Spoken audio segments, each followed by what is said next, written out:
அஸ்ஸலாமு அலைக்கும் வரஹ்மத்துல்லாஹி வபரகாத்துஹு. அன்புள்ள சகோதரர்களே, இந்த மார்க்க கேள்வி பதில் தளத்தில் சகோதரர் முகமது தமீம் அவங்க நல்ல ஒரு கேள்வி கேட்குறாங்க. என்ன கேட்குறாங்கன்றா, மக்காவில் இருக்கக்கூடிய அந்த ஹரம் ஷரீஃப்னு சொல்கிறோமா இல்லையா, கௌபத்துல்லா, அந்த ஆலயத்தை கட்டியது யார்? இப்ராஹிம் அலைஹிஸ்ஸலாம் அவர்களா அல்லது ஆதம் அலைஹிஸ்ஸலாம் அவர்களா? ஆதம் அலைஹிஸ்ஸலாம் அவர்கள் போட்டதற்கு ஒரு சகோதரர் என்ன செய்கிறாரு, அல்லாஹ்வை பயந்து கொள்ளுங்க, ரசூல்லா மேலே பொய் சொல்லாதீங்க அப்படின்னு சொல்கிறாரு. இது எது உண்மை? ஆதம் அலைஹிஸ்ஸலாம் அவர்கள் கட்டியதா அல்லது இப்ராஹிம் அலைஹிஸ்ஸலாம் அவர்கள் கட்டியதா அப்படிங்கிறதா அவங்களுடைய கேள்வி. அல்லாஹ் குர்ஆன்ல 3வது அத்தியாயத்தினுடைய 96வது வசனத்தில் அல்லாஹ் சொல்லக்கூடிய நேரத்தில், மனிதர்களுக்காக அமைக்கப்பட்ட முதல் ஆலயம் மக்காவில் இருக்கக்கூடியது தான் அப்படின்னு அல்லாஹ் சொல்லிடுறான்.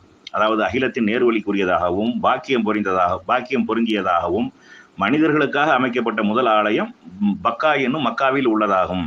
அப்போ மனிதர்களுக்கு முதல்ல வணங்குவதற்காக கட்டப்பட்ட ஆலயம்னா ஆதம் அலைஹிஸ்ஸலாம் அவர்கள் வர்றாங்க, அவர்கள் வழியாக சந்ததியில் வருது. நூஹ் அலைஹிஸ்ஸலாம் வராங்க, அவர்கள் வழியாக சந்ததியில் வருது.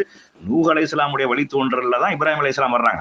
அப்போ மனிதர்களுக்காக கட்டப்பட்டது ஆதம் அலைஹிஸ்ஸலாம் அவங்க காலத்திலே பள்ளிவாசல் கட்டப்பட்டுருச்சு. அந்த பள்ளிவாசல் எதுனா இன்று மக்காவில் இருக்கக்கூடிய பள்ளிவாசல் தான் என்பது இந்த வசனம் என்ன செய்யுது, தெளிவாக சொல்லுது. அதுபோக இப்ராஹிம் அலைஹிஸ்ஸலாம் அவர்களுக்கு முன்னாடியே அந்த பள்ளிவாசல் இருந்தது என்பதற்கு குர்ஆன் என்ன செய்யுது, வேற ஒரு வசனம் 14வது அத்தியாயத்தில் சூரத்துல் இப்ராஹிம் அதில் 37வது வசனத்தில் சொல்லக்கூடிய நேரத்தில் இப்ராஹிம் அலைஹிஸ்ஸலாம் அவர்கள் தன்னுடைய அந்த மனைவி ஹாஜர் அலைஹிஸ்ஸலாம் அவர்களையும் அந்த இஸ்மாயில் அலைஹிஸ்ஸலாம் அவர் கை குழந்தையாக இருக்கக்கூடிய நேரத்தில் ஒரு இடத்துல விட்டுட்டு போவாங்களா இல்லையா, அது எந்த இடம் அப்படின்னு சொல்லி வரக்கூடிய நேரத்தில் ஹதீஸ்ல தெளிவாக வருது. குர்ஆன்ல இது சம்பந்தமாக வரக்கூடிய நேரத்தில் இப்ராஹிம் அலைஹிஸ்ஸலாம் அவர்கள் பிரார்த்தித்ததாக என்ன செய்து ஒரு செய்தி வருது. எங்கள் இறைவா, எனது சந்ததிகளை உனது புனித ஆலயத்திற்கு அருகில் விவசாயத்திற்கு தகுதி இல்லாத பள்ளத்தாக்கில் அவர்கள் தொழுகையை நிறைவேற்றுவதற்காக குடியமர்த்தி விட்டேன் அப்படிங்கிற ஒரு செய்தியை என்ன செய்யறாங்க இப்ராஹிம் அலைஹிஸ்ஸலாம் அவங்க இறைவனிடத்தில் பிரார்த்தனை செய்யறாங்க. உன்னுடைய ஆலயத்திற்கு அருகில நான் வச்சுட்டு போறேன். அப்ப இப்ராஹிம் அலைஹிஸ்ஸலாம் அந்த கௌபத்துல்லா என்ற பள்ளிவாசல் கட்டுவதற்கு முன்னாடி அந்த கட்டடம் இருந்தது, அது இறைவனுடைய ஆலயமாக இருந்தது, அது சிதலமடைந்து கிடந்தது அப்படிங்கிற ஒரு செய்தியில வருது. ஹதீஸ்ல தெளிவா வருது. அதுக்கப்புறம் இப்ராஹிம் அலைஹிஸ்ஸலாம் அவர்கள் பருவ வயது அடைந்ததுக்கு அப்புறம் தான் என்ன செய்யப்பட்டது, கௌபத்துல்லாவை 2 பேரும் சேர்ந்து கட்டினாங்க. இவங்க இங்க என்னது, குழந்தையா இருக்கக்கூடிய நேரத்தில் விட்டுட்டு போகையிலேயே உனது ஆலயத்திற்கு அருகில நான் என்ன செஞ்சேன், விட்டுட்டு போறேன் அப்படின்னு சொல்லக்கூடிய செய்தி வருது. அந்த ஹதீஸ்ல புகாரில 3366வது ஹதீஸ்ல இந்த ஹரம் ஷரீப் எப்ப கட்டப்பட்டது, கௌபத்துல்லா எப்ப கட்டப்பட்டது அப்படிங்கும்போது பூமியில முதலாக கட்டப்பட்ட ஆலயம்ங்கிறாங்க. பூமியில கட்டப்பட்ட முதல் ஆலயம். அப்ப ஆதம் அலைஹிஸ்ஸலாம் அவர்கள் தான் இறைவனை வணங்குவதற்காக படைக்கப்பட்ட முதல் படைப்பு, மனித படைப்பு. அவர்கள் வழியாக தான் சந்ததியில் வருது. அப்ப அவர்கள் தான் அந்த பள்ளிவாசலை கட்டினார்கள். முதலில் கட்டிய பள்ளிவாசல் எது என்று கேட்கும் பொழுது அல் மஸ்ஜிதுல் ஹராம், மக்கா நகரில் இருக்கக்கூடிய புனித கௌபா அமைந்திருக்கும் இறை இல்லம் அப்படின்னு நபி ஸல்லல்லாஹு அலைஹி வஸல்லம் அவங்க சொல்றாங்க. அதுக்கடுத்து பிறகு எது என்று நான் கேட்டேன். ஜெருசலத்தில் உள்ள அல் மஸ்ஜிதுல் அக்ஸா என்ற பள்ளிவாசல் அப்படின்னு சொல்றாங்க. நான் அவ்விரண்டுக்கும் இடையே எத்தனை ஆண்டு காலம் இடைவெளி இருந்தது என்று கேட்டேன். அதற்கு 40 ஆண்டுகள் இடைவெளி இருந்தது என்று என்ன செய்றாங்க, நபி ஸல்லல்லாஹு அலைஹி வஸல்லம் அவங்க சொன்னதாக புகாரில பதிவு செய்யப்பட்டிருக்குது. அப்ப ஆதம் அலைஹிஸ்ஸலாம் அவர்கள் கட்டிட்டு 40 ஆண்டுகள் கழிச்சு என்ன செய்றாங்க, அந்த மஸ்ஜிதுல் அக்ஸா என்று சொல்லக்கூடிய அந்த பள்ளிவாசலை கட்டுறாங்க. இது 2க்கும் இடைப்பட்ட ஆண்டு காலம் 40 ஆண்டு காலம்.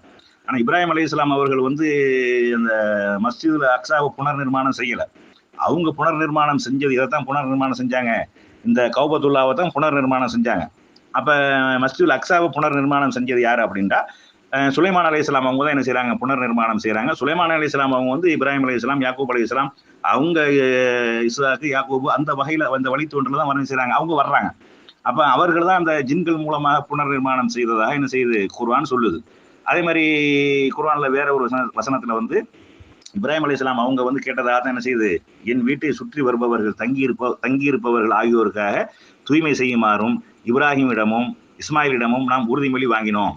இருக்கக்கூடிய இடத்த துப்புரவு பண்ணி ரெடி பண்ணி சரி பண்ணுங்க அப்படிங்கிற உறுதிமொழியை என்ன செய்யறான், அல்லாஹ் வாங்கினதாகவும் சொல்லி காட்டுறான். அப்ப பூமியில வணங்குவதற்காக முதல்ல கட்டப்பட்ட ஆலயம் என்பது கௌபத்துல்லா. அதை கட்டுனது ஆதம் அலைஹிஸ்ஸலாம் அவங்க தான்.